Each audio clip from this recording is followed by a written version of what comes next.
रे प म प ग रे सा सा सा रे रे ग म प आ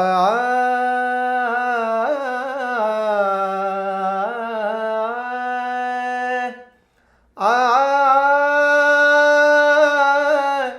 ये री आना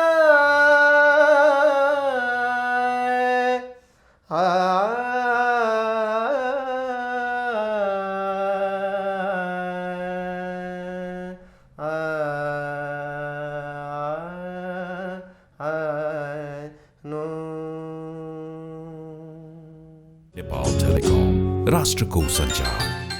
Presenting Nepal's first family scooter with revolutionary i3S technology, Hero Destiny. नमस्कार अनि हार्दिक स्वागत छ। तपाईँ यति बेला हेर्दै हुनुहुन्छ breakandlinks.com। आज हामी स्टुडियोमा एकजना विशेष अतिथिलाई बोलाएका छौँ र एउटा विशेष कुराकानी पनि हुनेछ। जनवादी गीत सङ्गीतमा लागेर जनताहरूलाई सुशिक्षित बनाउने, जब सरकार प्रतिगमनको बाटोतिर लाग्छ उनीहरूलाई खबरदारी गर्ने एउटा विधा जनवादी गीत सङ्गीत विधा।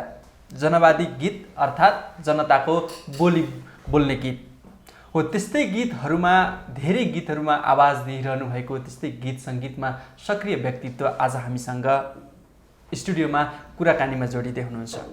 विशेषतः आज हामी वर्तमान राजनीतिक अवस्था र जो आज हामीसँग हुनुहुन्छ उहाँको गीत सङ्गीतको पृष्ठभूमिका विषयमा पनि रहेर कुराकानी गर्नेछौँ। आज हामीसँग हुनुहुन्छ स्टुडियोमा जनवादी गायक हेमराज आश्रम। उहाँसँगको कुराकानी सुरु गरौँ अबको क्रममा। सर नमस्ते। नमस्कार। आराम हुनुहुन्छ? आराम छ। विक्रम सम्वत 2044 सालमा बागलुङमा जन्मिनु भयो। विशेष त बागलुङमा जन्मिने मान्छेहरू कलाकार हुन्छन् भनिन्छ। बागलुङमाको पानी खायो भने त्यहाँको मान्छेहरू कलाकार बन्छन् रे। तर तपाईँ कलाकार बन्नुभयो, जनवादी कलाकारितातिर लाग्नुभयो। एउटा भिडियो फुटेज हेरेको थिएँ, 15 वर्षको उमेरमा तपाईँले सरकारका विरुद्धमा गीत गाउनु भएको थियो।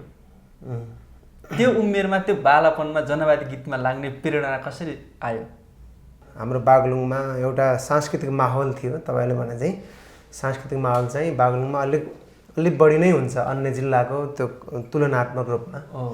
र हाम्रो गाउँमा पनि त्यो माहौल थियो र हाम्रो गाउँमा रक्तिम सांस्कृतिक अभियानको माहौल अलिक बढी थियो।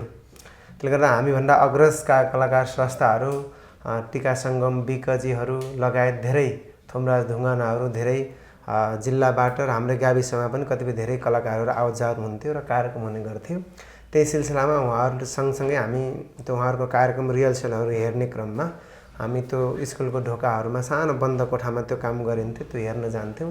त्यसरी हामी उहाँहरूबाट इन्सपायर भएर हामी चाहिँ यो सांस्कृतिक माहौलमा हामी प्रवेश गरेको यतिसम्म भन्दा राम्रो होला। अब अन्य विधाका गीत सङ्गीतभन्दा जनवादी गीत सङ्गीतमा लाग्न त्यति सहज पनि छैन। के अर्थमा छैन भने कुनै विद्रोह हुनुपर्छ, केही आफूलाई चाहिँ मनमा अन्तरात्मादेखि नै केही कुराको जानकारी हुनुपर्छ। के घटनाले चाहिँ तपाईँलाई यस्तो प्रेरणा दिएको खास? सुरुमा त हामीलाई अलिक बढी मोहित चाहिँ सङ्गीतले, साहित्यले, होइन, त्योले तपाईँको मोहित बनायो बाल्यकालमा, किशोर अवस्थामा। त्यति बेलामा हाम्रो माइन्ड पनि त्यति धेरै म्याच्योर हुने सम्भावना पनि भएन। यो जनवादी सङ्गीत त एकदमै भयङ्कर ठुलो विषय रह्यो, एउटा तपाईँको चेतनाको दृष्टिकोणबाट पनि, विचारको दृष्टिकोणबाट पनि।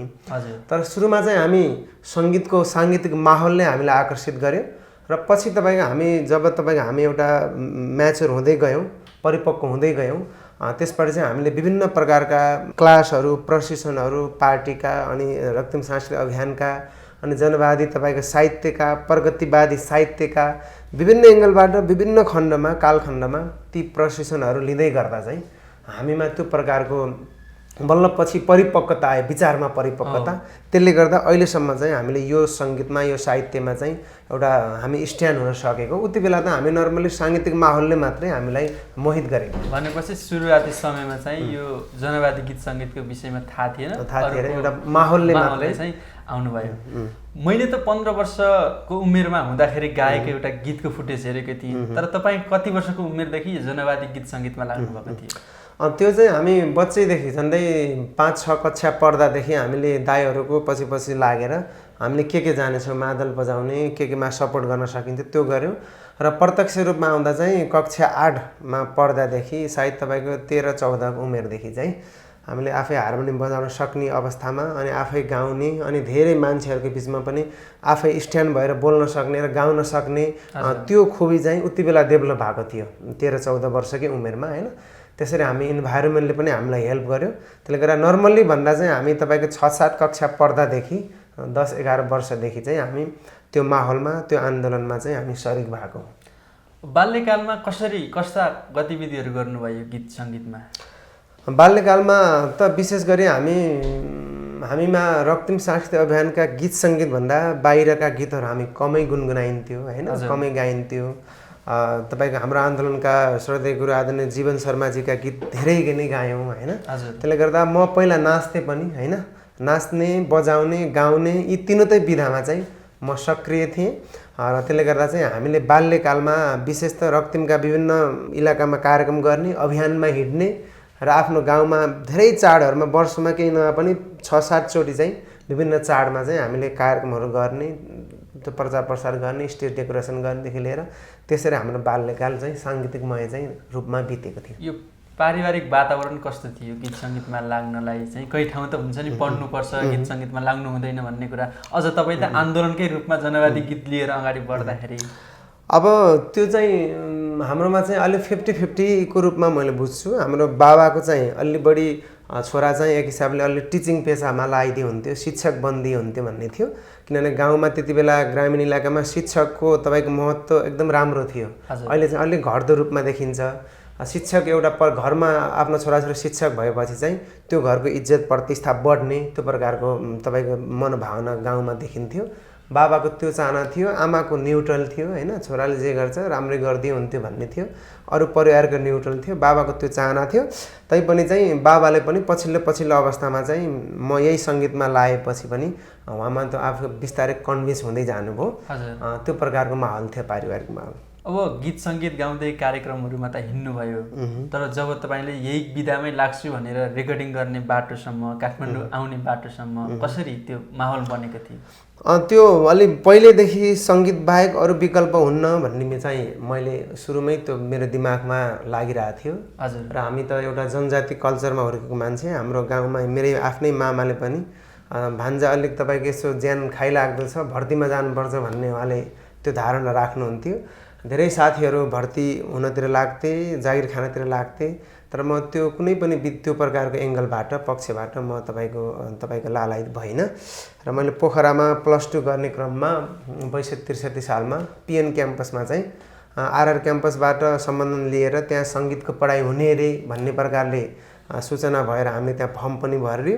अनि 2 वर्षसम्म पढ्दा पनि त्यहाँ सङ्गीतको त्यो सम्बन्धन नआइसकेपछि चाहिँ म तपाईँ एउटा खुत्रुके थियो, खुत्रुकेमा 2 वर्षसम्म सङ्घालेको झन्डै 9,000 पैसा रहेछ। त्यो पैसा खुत्रुके फोडेर तपाईँको 64 सालको यस्तै बर्खा आषाढमा चाहिँ तपाईँको काठमाडौँ आएँ, एकजना साथीकोमा बसेँ र आएको भोलिपल्टदेखि चाहिँ मैले सङ्गीतको शिक्षा आर्जनको लागि एउटा डोरेमी सङ्गीत पाठशालामा चाहिँ गएँ। त्यसरी काठमाडौँ आएको चाहिँ सर्टकटमा यो एउटा स्टोरी छ। अब तपाईँ काठमाडौँ आएर गीत सङ्गीत सिक्नै लाग्नुभयो। सुरुमा तपाईँ गीत सङ्गीत नै गर्ने भनेर आउनुभयो कि पढौँ या अन्य गरौँ भनेर? त्यहाँ +2 इक्जाम दिइसके पछाडि चाहिँ काठमाडौँ गएर एउटा सङ्गीतको ज्ञान आर्जन गर्ने अनि त्यस पढाइलाई पनि कन्टिन्युटी दिने भन्ने थियो। र बाबाको इच्छा अनुसार मैले म्याथमा चाहिँ ताजहल क्याम्पसमा ब्याचलर गरिरहेको थिएँ गणितमा। अनि फेरि आफ्नो इच्छाले पनि हामीलाई एकदमै धकेलिरह्यो र फेरि यता ललित कला क्याम्पसमा आएर पनि फेरि इन्टरदेखि म्युजिक पनि सुरु गरेँ। र ब्याचलरमा चाहिँ मैले म्याथ क्लियर गरेर म्याथमा चाहिँ मास्टर गरिनँ र ललित कलाबाटै म मास्टर सङ्गीतमा मास्टर सम्पन्न गरेँ। अन्तिममा बाबाको इच्छालाई तिलाञ्जली दिएर आफ्नो इच्छामा अगाडि बढेँ। त्यस पछाडि बल्ल त्यहाँ सङ्गीतमा मास्टर डिग्री गरेपछि बल्ल आफ्नो आश्रम सङ्गीत पाठशाला मैले सञ्चालन गरेर अहिले त्यहीमा जीविकोपार्जन काम गरिरहेको छु। भनेपछि म्युजिक पढ्नकै लागि उताको म्याथको पढाइ पनि छोडेर यता आउनुभयो, त्यस पछाडि म्युजिक अध्ययन पनि गर्नुभयो। गीत चाहिँ कहिले रेकर्ड गर्नुभयो? मैले गीत चाहिँ 2068 सालमा गरेको ए युग तिमी भन्ने थियो। त्यति बेला चाहिँ अलिक एकदमै गीत रेकर्ड गर्ने कुरा ठुलै कुरा थियो, अहिले चाहिँ अलिक कम भएर गएको छ। त्यसले गर्दा 68 सालमा चाहिँ मेरो आफ्नै शब्द सङ्गीतमा एउटा सुरुको गीत चाहिँ हामीले गाउने सुरुको गीत चाहिँ माटोको होस्, नेपाल आमाको होस् र यो धरतीलाई एउटा पुकार्ने होस् भन्ने प्रकारले सुरुको चाहिँ मैले राष्ट्रिय गीत गराएको थिएँ ए युग तिमी। त्यति बेला एकदम जातीय द्वन्द्व थियो, यो साम्प्रदायिक द्वन्द्वहरू थियो, त्यसलाई पनि एउटा तपाईँको एउटा साम्य होस् भन्ने आधारमा गीत सङ्गीतबाट जातीयता र साम्प्रदायिकताबाट देश तपाईँको टाढा हुनुपर्छ भन्ने भावको गीत चाहिँ सुरुमा त्यो रेकर्ड गरेको थिएँ। सुरुमा अब अन्य विधाहरूमा त बरु लगानीकर्ताहरू पनि भेटिन्छन्, लगानी पनि गर्छन् एउटा व्यावसायिक हिसाबले। जनवादी गीत सङ्गीतमा त तर त्यस्तो हुँदैन। त्यो समयमा तपाईँले गीत उत्पादन गर्न चाहिँ कसरी गर्नुभयो त? अब त्यो समयमा गाह्रो थियो। अब केही नभए पनि एउटा अडियो मात्रै बनाउन पनि त्यति बेलै पनि 22-25 हजार त खर्च हुन्थ्यो नै होइन। त्यसले गर्दा तैपनि मैले दुःख सुख गरेर यताउता अरू साथीभाइहरूबाट केही हेल्पहरू मागेर त्यस पछाडि त्यति बेला मैले पनि सानोतिनो जागिर गर्थेँ, त्यहीबाट मैले पैसाहरू कलेक्ट गरेर चाहिँ जनतन त्यो काम सम्पन्न भएको थिएँ। त्यो गीत रेकर्ड भइसकेपछि कस्तो माहौल भयो त? त्यो रेकर्ड भइसके पछाडि एक हिसाबले धेरै एङ्गलबाट तपाईँले गर्न सक्नुहुन्छ सङ्गीतमा। हामीले तपाईँमाथि धेरै आशा गऱ्यौँ, भरोसा पर्यौँ भन्ने प्रकारको माहौल भएको थियो। मलाई राम्रै प्रकारको एउटा प्लस पोइन्ट चाहिँ एउटा राम्रो उत्प्रेरणा चाहिँ त्यति बेला मिलेको थियो ए युग तिमी भन्ने गीत गाउँदा। 2068 सालमा त्यो रेकर्ड गरेको सुरुको गीत, आफ्नो त्यो पहिलो गीत एकदम प्यारो लाग्छ सबैलाई। त्यो गीत आज हामीले यहाँ सुन्न सकिन्छ? हुन्छ। यो शब्द सङ्गीत मेरो थियो, त्यो पछि आश्रम भागेकमा चाहिँ त्यो समाहित गरिएको छ। त्यो सुनाउँछ। ना दे रे ना ना दे रे दे रे ना हे ना हे ना ए युग तिमी जाति भई होइन नेपाली भएर आऊ, नेपाली भएर आऊ। टुक्रा टुक्रा भए होइन एक ढिक्का भएर आऊ, एक ढिक्का भएर आऊ। ए युग तिमी जाति भई होइन नेपाली भएर आऊ, नेपाली भएर आऊ। यो थियो आफै लेख्नु भएको। अब यो सुरुवाती चरणमा गीत सङ्गीतमा लाग्दै गर्दाको त्यो क्षणमा यो गीत चाहिँ कसरी यस्तो खालको शब्द लेख्ने मनमा आयो? त्यो चाहिँ मैले चाहिँ सुरुमा अलिक पहिले बच्चा हुँदा गजलहरू चाहिँ केही लेख्थेँ, तैपनि म चाहिँ खास यो लेख्ने विधामा म सक्रिय हुन सक्दिनँ भन्ने चाहिँ मेरो त्यो सुरुमा भाव थियो। त्यसले गर्दा चाहिँ मैले गाउने हो, सङ्गीत गर्ने हो भन्ने थियो। त्यस पछाडि धेरैका शब्दहरू खोजेँ मैले सुरुको गीत रेकर्ड गर्नको लागि। हजुर। र कुनै पनि त्यस्तो मनभित्रबाट त्यो शब्दहरूमा मन गएन, धेरै आर्टिस्टहरूको शब्द।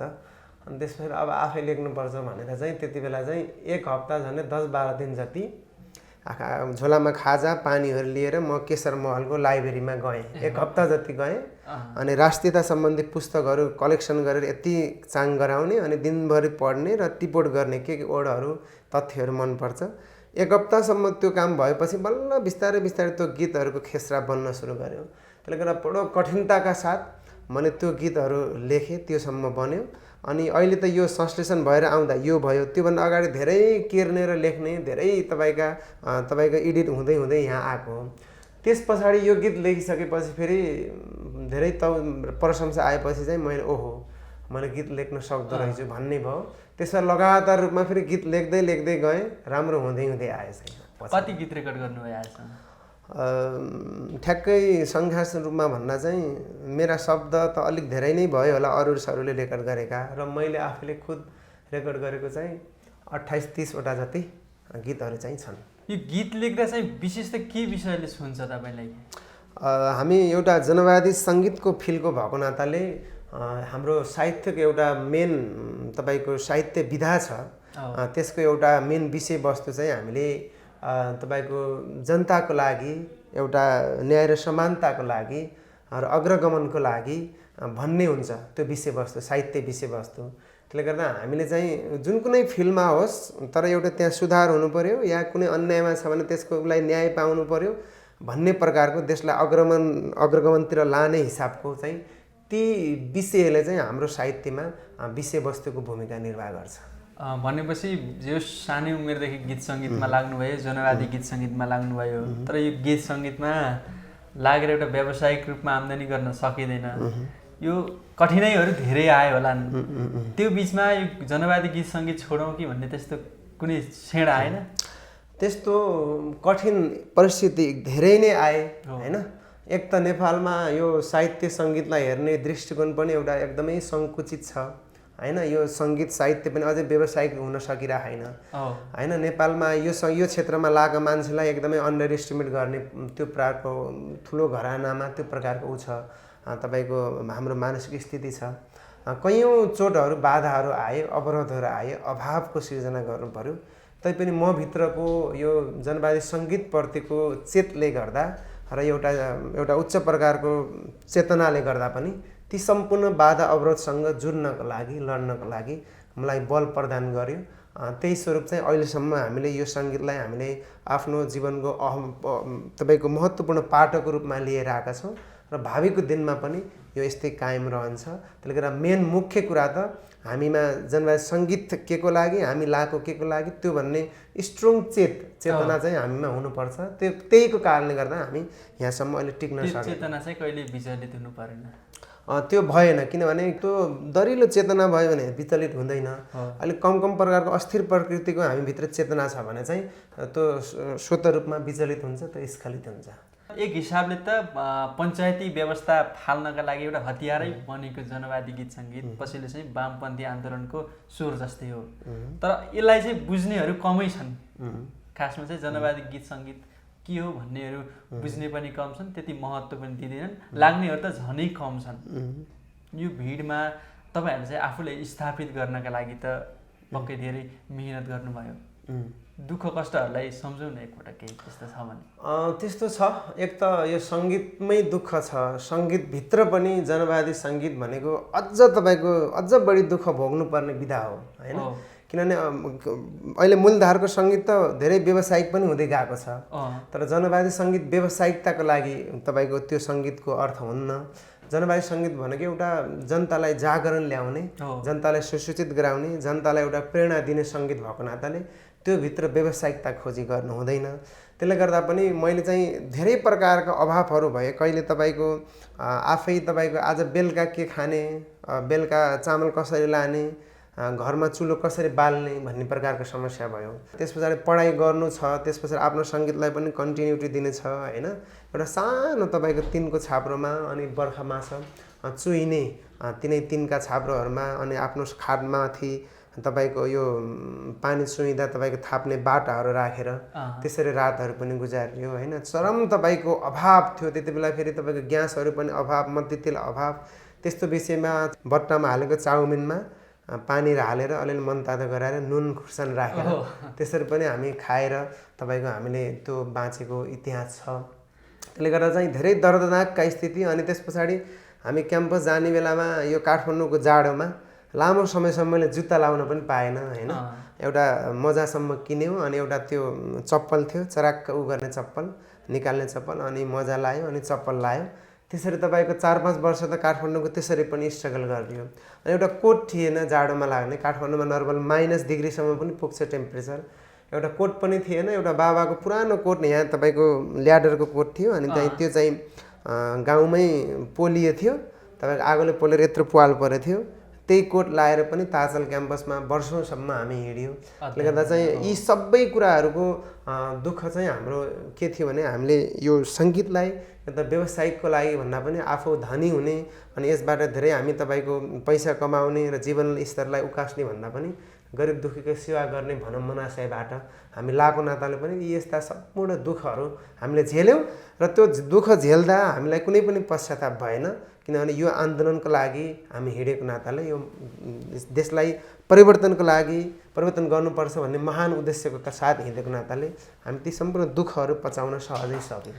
पक्कै पनि जनवादी गीत सङ्गीतमा लाग्ने कलाकारहरूले आफ्नो जीवनस्तर भन्दा पनि जनताको जीवनस्तर सुधार होस्, माथि उठोस् भन्ने अपेक्षा राखेका हुन्छन्। तर तपाईँहरूले धेरै दुःख पाउनुभयो। अहिले पनि समग्र जनवादी गीत सङ्गीतहरूमा लागेका कलाकारहरू धेरै समस्यामा छन्। पक्कै पनि यो के होला, राज्यले चाहिँ यसको व्यवस्थापन गर्न नसकेको हो कि जनवादी गीत सङ्गीतमा लाग्नेहरू आफै व्यावसायिक नभएको? अब यस्तो छ, अब राज्यले त कला सङ्गीतको गीत सङ्गीतको लागि त 1% पनि कुनै पनि काम गर्न सकेको छैन हैन।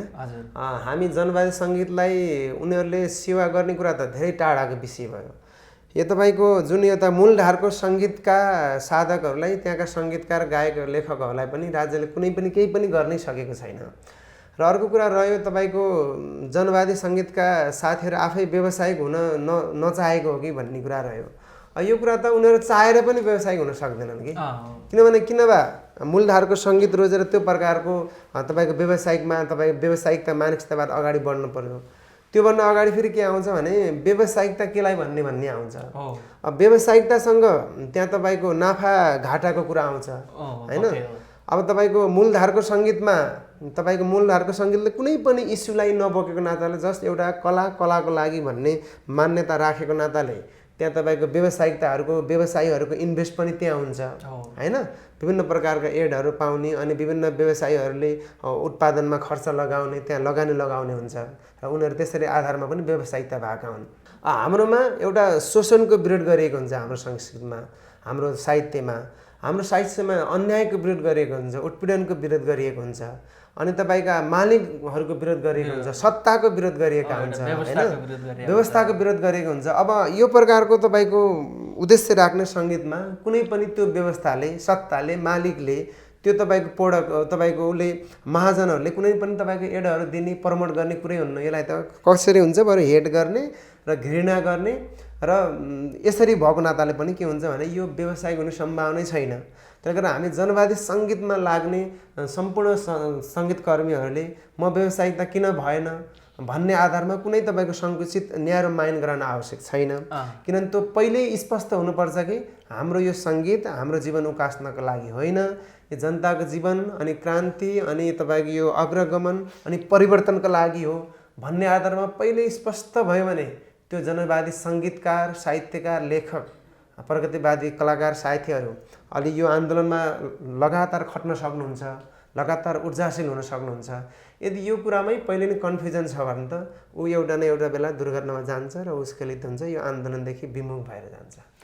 पक्कै पनि तपाईँहरूले अब जनवादी कलाकारहरूले यति दुःख पाइरहनु परेको छ, यसले त सिर्जना मर्ने डर, सिर्जनामा केही बाधा पुर्याउँदैन? यसरी व्यवधानहरू होइन, यस्तो छ तपाईँको के हो भने हामीले जस्तो प्रकारको बाहिरी वातावरणमा हामी भिज्छौँ त्यही प्रकारको सिर्जना आउँछ र हाम्रो भित्र अन्तरङ्गको कुरा पनि त्यही हो। हामीले जति अभाव हुन्छौँ त्यही अभावकै गीत लेख्छौँ हैन। त्यसले गर्दा पनि हामीले त्यो अभावको बिचबाट हाम्रो सिर्जनामा कुनै पनि प्रभाव पर्दैन।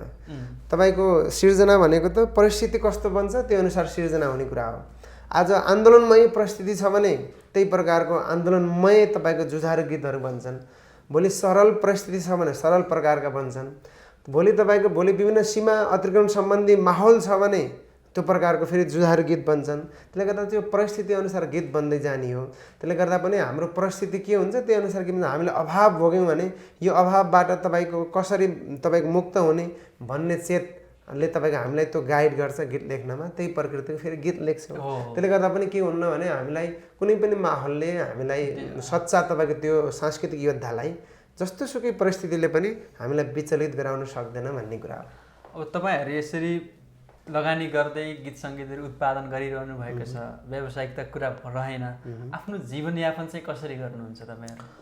जीवनयापन चाहिँ एक त जनवादी सङ्गीतमा यो साहित्यका सम्पूर्ण अनुयायीहरू सुरुमा त सादा जीवनको पक्षपाती हुनुपर्छ होइन। जति हाम्रो जीवन सिम्पल र सादा भयो त्यति तपाईँको कम खर्चले पनि हामी तपाईँको जीवनयापन गर्न सक्छौँ। यो कुरामा म एकदम क्लियर छु र म सम्पूर्ण साथीहरूलाई पनि यही आग्रह गर्न चाहन्छु र भन्ने गर्छु। किनभने पहिला त हामी जनवादी सेक्टरमा किन लागेको भन्ने स्पष्ट हुनु पऱ्यो मानसिक रूपमा। र अरू कुरा यो लगाइसके पछाडि हामी के कुरामा हामी त्याग गर्नुपर्छ, के कुरा हामीले तपाईँको लिनुपर्छ भन्ने कुरा हुनु पऱ्यो। त्योसँग सम्बन्धित कुरा तपाईँले भने चाहिँ कसरी जीवनयापन चल्छ भन्ने कुरामा चाहिँ हाम्रो जीवन एकदम सिम्पल हुनुपर्छ भन्ने हो। जति सिम्पल र साधारण भयो त्यति कम खर्चबाट हामीले जीवनयापन गर्न सक्छौँ र यो आन्दोलनमा मजाले योगदान दिन सक्छौँ। र हाम्रो जीवन भद्दा र तपाईँको त्यो प्रकारको एकदम महत्त्वकाङ्क्षी एकदमै एकदम उच्च प्रकारको उच्च लेभलको भयो भने चाहिँ हाम्रो सानो आम्दानीले पुग्दैन। त्यसले गर्दा पनि एउटा म त्योमा विश्वास राख्छु। र अर्को कुरा मैले चाहिँ केही पैसा केही तपाईँको जीवनयापनको लागि केही आर्जन गर्नको लागि उत्पादनसँग चाहिँ म आश्रम सङ्गीत पाठशाला सञ्चालन गरेको छु।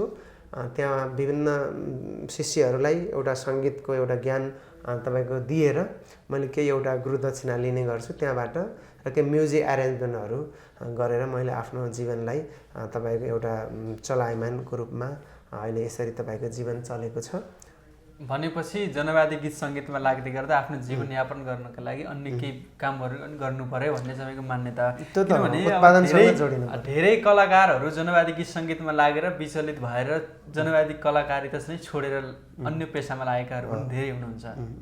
त्यसले गर्दा साइडमा चाहिँ केही गर्नु पर्यो, उत्पादनसँग जोडिन पर्यो भन्ने त हाम्रो यो सर्वहारा वर्गीय दृष्टिकोणमै हो होइन। त्यसले गर्दा हाम्रो जुन कुनै फिल्ड भए पनि हरेक मान्छे हरेक तपाईँको व्यक्तिहरू एउटा न एउटा उत्पादनसँग जोडिन पर्छ। यो मान्यता प्रगतिशील मान्यता हो। हामी पनि एउटा न एउटा उत्पादनसँग जोडिएका हौँ होइन। आवश्यक परे हामी परिस्थिति कस्तो बन्छ त्यो अनुसार हामी तपाईँको झोला बोकेर हिँड्ने अनि तपाईँको होल टाइमर बन्ने यो कुरा परिस्थितिजन्य कुराहरू हुन्। तर तैपनि हामी सबै कुरा मान्छेहरू प्रगतिशील मान्छेहरू उत्पादनसँग जोडिनुपर्छ, एक्टिभ हुनुपर्छ भन्ने चाहिँ यो मान्यतामा म विश्वास राख्छु र म व्यवहारमा पनि यो लागू गरिरहेको छु। हुन त जनवादी कलाकारहरू आफै घर घरमा गएर जनतालाई सुसूचित बनाउने काम गर्छन् परिवर्तनको लागि। तर तपाईँहरू कार्यक्रमतिर पनि कतिको माग आउँछ तपाईँहरूलाई? बाहिरी कार्यक्रममा त अलिक कमै माग आउँछ होइन। अहिले भनिहालेँ नि, किनभने यी मेला महोत्सवहरूमा अलि मान्छेहरूले मनोरञ्जन बाहेक अरू केही पनि अपेक्षा राखेको हुन्न। हाम्रो पछिल्लो तपाईँको यो समाजको दृष्टिकोण पनि यति भ्रमित भएर गएको छ, यति तपाईँको नराम्रो तपाईँको छाप परिरहेछ ताकि तपाईँको मान्छेहरू रङ्ग रमाइलो बाहेक अरू कुनै पनि कुरामा वास्ता नराख्ने त्यो प्रकारको माहौल क्रिएट भएको छ। यो हाम्रो लागि दुःखद कुरा हो। र मेला महोत्सवमा हामीलाई खासै इन्भाइट हुन्न, फाट्दै फुट्टै हुन्छ र यसमा पनि हामीलाई गुनासो छैन। किनभने अहिलेको सत्ता व्यवस्था त्यही प्रकारको छ र हामीले चाहेको यो सत्ता व्यवस्था होइन। त्यसले गर्दा चाहिँ हामीले त्यसको लागि आन्दोलन गरिरहेछौँ, त्यसको लागि गीत लेखिरहेछौँ, गाइरहेछौँ। त्यसले गर्दा हामीले खासै त्यो मेला महोत्सवमा हामीलाई वास्ता गरिन्न र हामीलाई मेला महोत्सवमा वास्ता गरियो हुन्थ्यो भन्ने चाहना पनि छैन होइन। यो सत्ता यो वर्तमान अवस्थाको बारेमा एकछिनपछि कुरा गरौँ न, केही व्यक्तिगत कुराहरू पनि गरौँ होइन। तपाईँ जुन शास्त्रीय गीत सङ्गीतमा पनि लाग्नु भएको छ, यो अध्ययन पनि गरिरहनु भएको छ, यसको विषयमा केही अलिकति जानकारी केही दिनु? मेरा चाहिँ सङ्गीतमा दुई पक्ष छन्, एउटा शास्त्रीय पक्ष एउटा चाहिँ जनवादी पक्ष। यो हेर्दा यी दुईवटा विषय चाहिँ अलग अलग तपाईँको एङ्गलबाट आएका भए पनि तपाईँका सङ्गीतसँग अनुनासिक सम्बन्ध छ। अब शास्त्रीय सङ्गीत भनेको यो सङ्गीतको प्रारम्भिक ज्ञान दिने सङ्गीत ग्रामर हो होइन, होला पुरानो छ होइन। तैपनि यो पछि जनवादी सङ्गीत भनेको चाहिँ त्यो सङ्गीतलाई एउटा प्रगतिवादीहरूले के गरे भने तपाईँको जनताको लागि समाजको लागि तपाईँको महत्त्वपूर्ण सूचनाहरू दिने, जनताहरूलाई सठिक रूपमा बुझाउने आधारमा चाहिँ तपाईँको जनवादी सङ्गीतमा सङ्गीतको प्रयोग हुँदै आयो। शास्त्रीय सङ्गीत चाहिँ सङ्गीतको ज्ञान आर्जन गर्ने विषयमा चाहिँ सुरुमा साधना गर्ने विषयमा चाहिँ त्यो भयो। त्यसले गर्दा शास्त्रीय सङ्गीत चाहिँ एकदम आवश्यक चिज हो र नेपालमा पनि त्यसको माहौल बढ्दैछ। यसमा पुरानो शैली हो तैपनि तपाईँको पुरानो शैलीमा यहाँ ईश्वरहरूको स्तुति गानहरू पनि थिए, त्यो अर्को पार्ट हो होइन। तर सङ्गीतको वास्तविक ग्रामर होइन, सङ्गीतको वास्तविक साधना चाहिँ शास्त्रीय सङ्गीतमा हुन्छ। त्यहाँ शास्त्रीय सङ्गीत धेरै मान्छेहरूले सम्पूर्ण मान्छेले सिकेर मतलब अनि त्यस पछाडि कुन कुन विधा छन् यहाँ विभिन्न उपविधाहरू छन् भाव सङ्गीतका होइन तपाईँको आधुनिक गीत लोकगीत भए जनवादी गीत भए अरू विभिन्न हाँगाहरूमा पप सङ्गीतहरूमा ऱ्याप सङ्गीतहरूमा पछि तपाईँको उनीहरूले स्ट्रगल गर्न सक्छन् तर सुरुमा शास्त्रीय सङ्गीत चाहिँ नसकी नहुने होइन आधारभूत कुराहरू सङ्गीतको आधारभूत ज्ञानहरू त्यो शास्त्रीय सङ्गीतमा पाइन्छ। तपाईँ आफै गीत लेख्नुहुन्छ आफै गाउनुहुन्छ फिल्डमा पनि आफै गएर भिडियोहरू अब बनाउनुहुन्छ यो किन व्यवस्था चाहिँ किन यस्तो भएको आफ्नो सिर्जना भएर गर्नुहुन्छ कि जनवादी गीत सङ्गीतमा चाहिँ त्यस्तो अन्य कलाकारहरू नभएर? हामीले गीत लेख्ने गाउने त भयो र हामीले जनवादी सङ्गीतका तपाईँको भिडियो कन्टेन्टहरू बनाउनको लागि चाहिँ म पनि दौडिने गरेको छु किनभने हाम्रो सङ्गीतको भिडियोहरू अन्य मान्छेहरूले अन्य एउटा हाम्रो साहित्यको तपाईँको भित्री साहित्यको रस थाहा नभएका मान्छेहरूले बनाउँदा अरू समस्या आउने देखियो सुरुमा त्यो तपाईँको समस्या पनि भयो त्यसले गर्दा हाम्रो जनवादी साहित्यका गीतहरूको सम्पूर्ण भिडियो कन्टेन्टहरू मसँग रिलेटिभ कन्टेन्टहरू चाहिँ हामी आफै गएर बनाउने काम गरेका छौँ। यसमा चाहिँ थप राम्रो होला भन्ने आधारमा हो त्यो भएको। अनि अहिले जनवादी गीत सङ्गीतमा लाग्ने युवा पुस्ताहरू कतिको आउँदछन्? एकदमै यो चाहिँ अलिक तपाईँको चिन्ताजनक स्थितिमा छ किनभने अहिलेको माहौल नै यो छ होइन त्यसले गर्दा भोलि माहौल तपाईँको परिस्थिति अनुसार जनवादी सङ्गीतको तपाईँको उभारहरू पनि बढ्ने र तपाईँको घट्ने क्रम चाहिँ भइरहेको छ। नयाँ पुस्तामा जनवादी सङ्गीतप्रतिको त्यस्तो लगाव चाहिँ कमै देखिन्छ होइन अब यसमा चाहिँ तपाईँको परिस्थितिजन्य घटना हो यो चाहिँ। अब नयाँ पुस्तालाई आकर्षण गर्नकै लागि होला मैले तपाईँको बारेमा केही जानकारी पाएको थिएँ बागलुङमा एउटा सङ्ग्रहालय बनाउँदै हुनुहुन्छ यो के कस्तो खालको बनाउँदै हुनुहुन्छ किन बनाउन थाल्नुभएको? यो चाहिँ 2066 सालमा हामीले चाहिँ एउटा प्रगतिशील विवाह सम्पन्न भएको थियो अहिले त्यहाँ हाम्रो माननीय पियारी थापा र मेरो बिचमा र त्यो विवाहको मञ्चबाट हामीले एउटा एलाउन्स गरेका थियौँ ताकि हामीले एउटा गाउँ एउटा अक्षयकोष स्थापना गर्नेछौँ र त्यो अक्षयकोषबाट चाहिँ हामीले वार्षिक रूपमा त्यहाँ कार्यक्रम बनाएर गीत नृत्य अनि साहित्यको विधामा चाहिँ विभिन्न कन्टेस्टेन्टहरूबाट विनर छानेर हामीले त्यो पुरस्कृत गर्नेछौँ भन्ने प्रकारको थियो। त्यही संस्थाबाट अहिले 10 वर्ष नागिसकेको छ। हामीले एउटा ठुलो तपाईँको झन्डै 3.25 रोपनी जति जग्गा लिएर त्यहाँ विभिन्न स्ट्रक्चरहरू बनाउने एउटा भवन बनिरहेको छ। त्यहाँ लाइब्रेरी सङ्ग्रहालयहरू बनाउने सङ्गीतका तपाईँका त्यहाँ रेकर्डिङ स्टुडियो बनाउने अनि सङ्गीतको प्रशिक्षण बनाउने प्रशिक्षण हल बनाउने र अहिले विशेष गरी चाहिँ हाम्रो यो प्रदेश 4 नम्बर प्रदेश गण्डकी प्रदेशबाट पनि केही लगानी आएको छ। त्यहाँबाट हामीले यो नेपालकै ठुलो दमाहा बनाउने तपाईँ काम पनि अहिले तपाईँको अहिले इस्टिमेटको तयार भइरहेछ। त्यसलाई चाहिँ हामीले विशेष त साहित्य सङ्गीतको तपाईँको उसको टेवाको लागि त्यो संरक्षणको लागि र प्रमोटको लागि त्यो काम भइरहेको भनेपछि स्थानीय स्तरबाटै नवप्रतिभाहरूलाई चाहिँ स्थान दिउँ पहिचान गर्न सकोस् भन्ने चाहिँ तपाईँहरूको मान्यता हो। अब जनवादी गीत सङ्गीत त यो लेख्छु भनेर हुँदैन यो गर्छु भनेर हुँदैन अवस्था अनुसार हुने कुरा हो। कहिले तपाईँले सीमा विवाद हुँदाखेरि सीमा विवादका विषयमा लेख्नुभयो नाकाबन्दी हुँदाखेरि नाकाबन्दीका विषयमा लेख्नुभयो क्रान्तिका विषयमा लेख्नुभयो। अब पछिल्लो समय चाहिँ राजनीतिक व्यवस्था नेपालमा अलि सङ्कटमा पुगेको छ।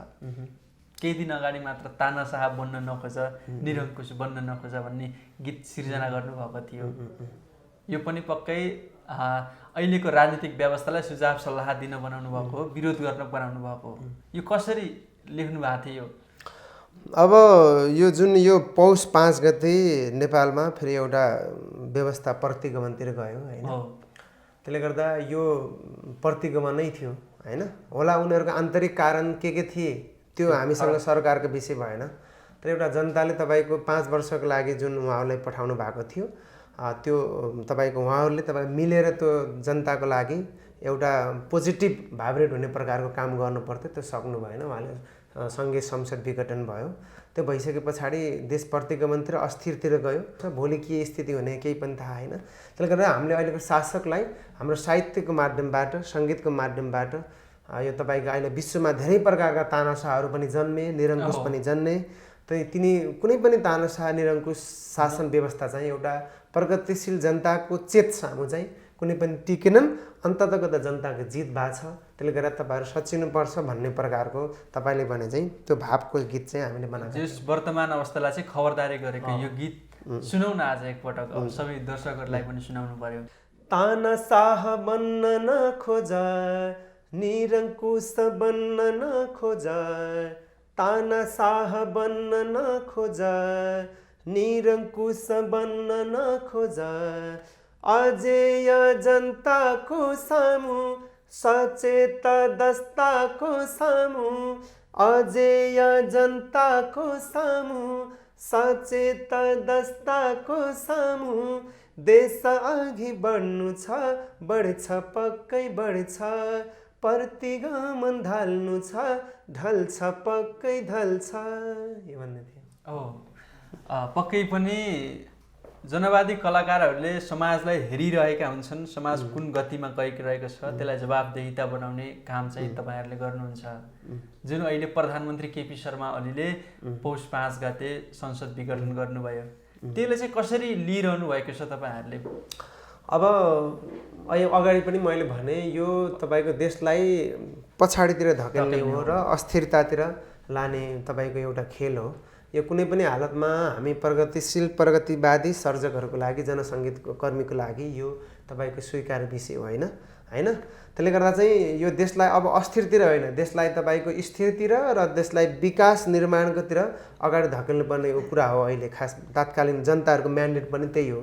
जनताहरूको दुःख, किसान मजदुरहरूको दुःख एकदम भयभीत अवस्थामा छ। देश अहिले वास्तवमै ठुलो पीडा महसुस गरिरहेका छन्।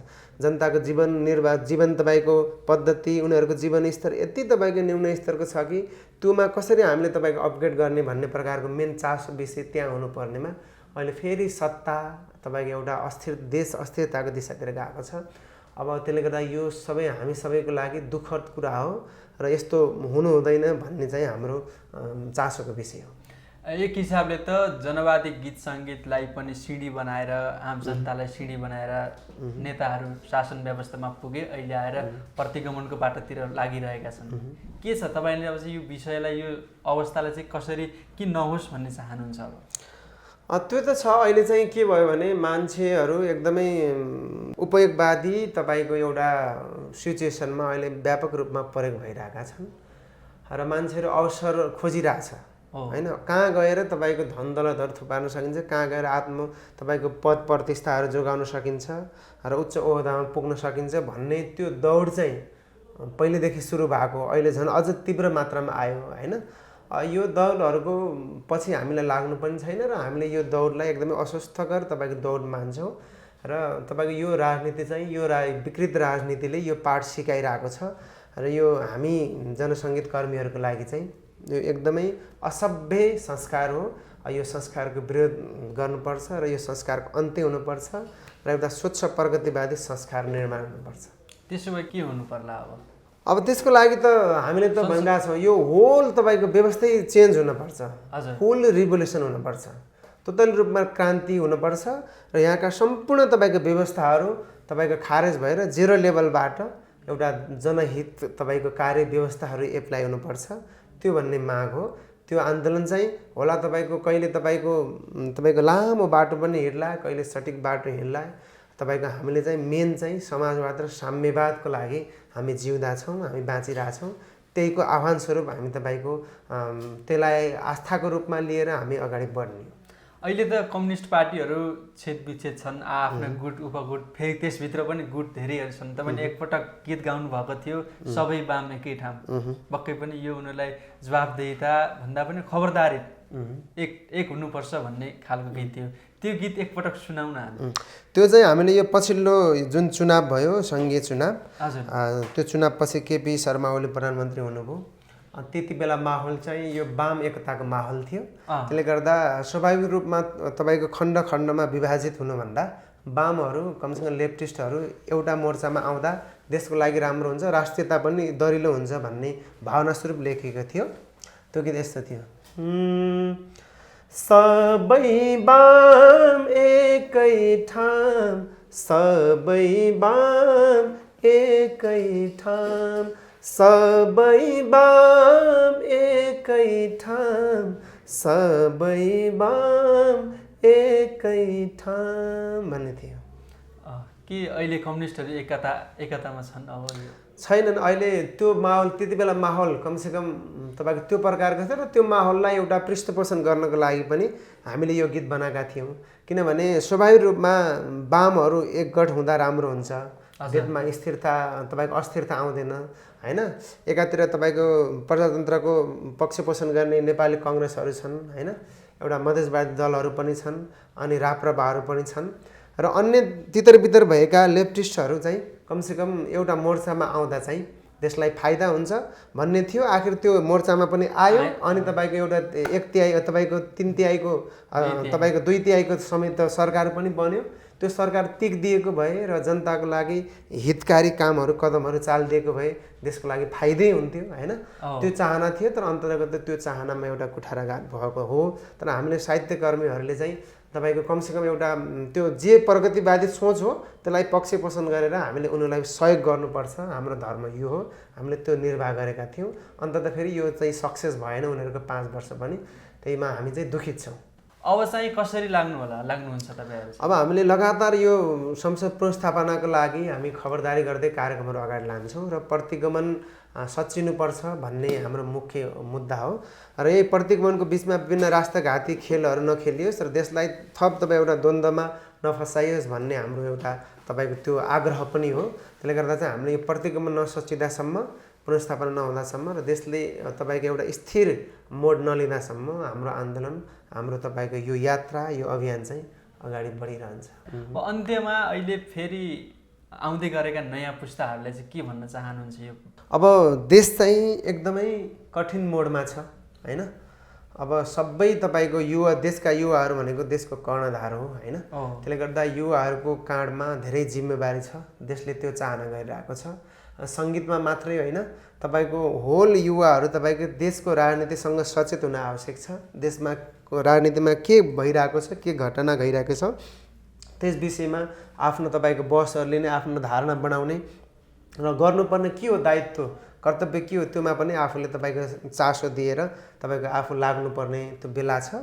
र जनवादी सङ्गीतको कुरा गर्दा चाहिँ जनवादी सङ्गीत भनेको युवाहरूको सङ्गीत हो, जनतालाई सूचित गर्ने सङ्गीत हो। योमा पनि युवाहरू एकदमै आकर्षित हुनुपर्ने आवश्यक छ भन्न चाहन्छु। पक्कै पनि अब ठ्याक्क जाने बेलामा यो वर्तमान अवस्थालाई खबरदारी गर्नलाई एउटा गीत छोड्दै जाउँ न तपाईँको। एउटा मेरो एउटा आवाज भागेको गीत गाउन चाहन्छु। हजुर।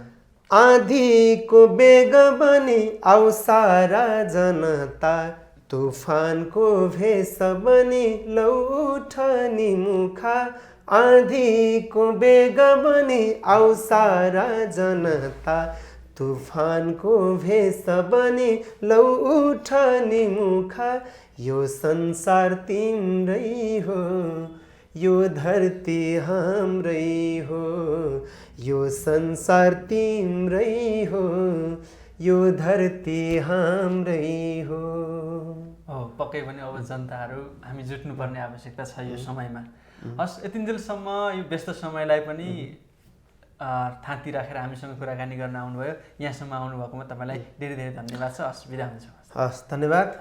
तपाईँ लगायत सम्पूर्ण यो बिएल मिडिया प्रणालीप्रति हाम्रा एउटा खुम्चिएका आवाजहरूलाई, एउटा समाजमा ओझेल परेका आवाजहरूलाई पनि तपाईँले एउटा स्थान प्रदान गरेर जनताको बिचमा आफ्नो मनको कुरा गर्ने जुन एउटा चाँजो पाँजो मिलाइदिनु भयो, त्यसको लागि धन्यवाद दिन्छु। हस्, धन्यवाद। हस्, धन्यवाद। यतिन्जेल कुराकानी गऱ्यौँ जनवादी गायक हेमराज आश्रमसँग। पक्कै पनि वर्तमान राजनीतिक अवस्थाका विषयमा अलिकति केही कुराकानी गऱ्यौँ। हामीलाई थाहा छ जनवादी गीत सङ्गीतहरू पछिल्लो पुस्ताले सुनिन्थेन, तर अब भने जनवादी गीत सङ्गीतहरू गाउनुपर्ने बेला आएको छ, सुन्नुपर्ने बेला आएको छ।